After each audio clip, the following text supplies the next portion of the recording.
தென்கிழக்கு வங்கக்கடல் பகுதியில் இன்று காலை குறைந்த காற்றழுத்த தாழ்வு பகுதி உருவாகி தற்பொழுது இது வலுவான குறைந்த காற்றழுத்த தாழ்வு பகுதியாக வெல்மார்க் லோ பிரஷர் ஏரியாக அந்த பகுதியில் நிலை கொண்டுள்ளது. இது தொடர்ந்து அடுத்து வரும் 24 மணி நேரத்தில், அதாவது ஏப்ரல் 26ஆம் தேதி நாளை காற்றழுத்த தாழ்வு மண்டலமாக வலுப்பெறக்கூடும். மேலும் இது 27, 28 தேதிகளில் புயலாக வலுப்பெற்று தற்போதைய நிலவரப்படி வட தமிழக கடற்கரையை ஒட்டி நகரக்கூடும். இதனால் மீனவர்கள் 25, 26 ஆகிய தேதிகளில் தென்கிழக்கு வங்கக்கடல் பகுதிகளுக்கு செல்ல வேண்டாம் என்றும் 27, 28 ஆகிய தேதிகளில் தென்மேற்கு வங்கக்கடல் பகுதிகளுக்கு செல்ல வேண்டாம் என்றும் அறிவுறுத்தப்படுகிறார்கள்.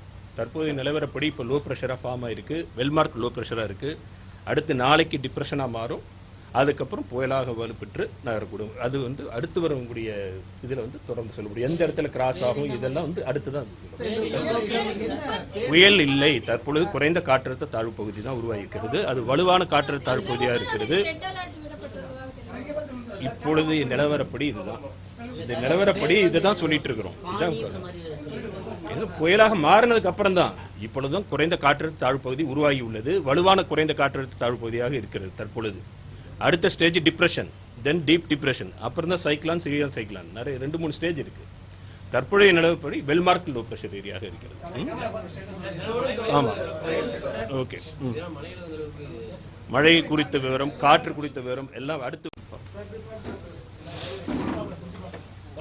தென்கிழக்கு வங்கக்கடல் பகுதியில் இன்று காலை குறைந்த காற்றழுத்த தாழ்வு பகுதி உருவாகி தற்பொழுது இது வலுவான குறைந்த காற்றழுத்த தாழ்வு பகுதியாக வெல்மார்க் லோ பிரஷர் ஏரியாக அந்த பகுதியில் நிலை கொண்டுள்ளது. இது தொடர்ந்து அடுத்து வரும் 24 மணி நேரத்தில், அதாவது ஏப்ரல் 26ஆம் தேதி நாளை காற்றழுத்த தாழ்வு மண்டலமாக வலுப்பெறக்கூடும். மேலும் இது 27, 28 தேதிகளில் புயலாக வலுப்பெற்று தற்போதைய நிலவரப்படி வட தமிழக கடற்கரையை ஒட்டி நகரக்கூடும். இதனால் மீனவர்கள் 25, 26 ஆகிய தேதிகளில் தென்கிழக்கு வங்கக்கடல் பகுதிகளுக்கு செல்ல வேண்டாம் என்றும் 27, 28 ஆகிய தேதிகளில் தென்மேற்கு வங்கக்கடல் பகுதிகளுக்கு செல்ல வேண்டாம் என்றும் அறிவுறுத்தப்படுகிறார்கள். தற்போதைய நிலவரப்படி இப்போ லோ ப்ரெஷராக ஃபார்ம் ஆயிருக்கு, வெல்மார்க் லோ ப்ரெஷராக இருக்கு. அடுத்து நாளைக்கு டிப்ரெஷனாக மாறும், அதுக்கப்புறம் புயலாக வலுப்பெற்று நகரக்கூடும். அது அடுத்து வரக்கூடிய இதில் தொடர்ந்து சொல்ல முடியும். எந்த இடத்துல கிராஸ் ஆகும் இதெல்லாம் அடுத்துதான். புயல் இல்லை, தற்பொழுது குறைந்த காற்றழுத்த தாழ்வு பகுதி தான் உருவாகியிருக்கிறது. அது வலுவான காற்றழுத்த தாழ்வு பகுதியாக இருக்கிறது. இப்பொழுது நிலவரப்படி இதுதான், இந்த நிலவரப்படி இதுதான் சொல்லிட்டு இருக்கிறோம். புயலாக மாறினதுக்கு அப்புறம் தான் இப்பொழுதும் குறைந்த காற்றழுத்த தாழ்வு பகுதி உருவாகி உள்ளது. வலுவான குறைந்த காற்றழுத்த தாழ்வு பகுதியாக இருக்கிறது தற்பொழுது. அடுத்த ஸ்டேஜ் டிப்ரெஷன், தென் டீப் டிப்ரெஷன், அப்புறம் தான் சைக்ளான், சிவியர் சைக்ளான், நிறைய 2-3 ஸ்டேஜ் இருக்கு. தற்போதைய நிலவரப்படி வெல்மார்க் லோ பிரஷர் ஏரியாக இருக்கிறது.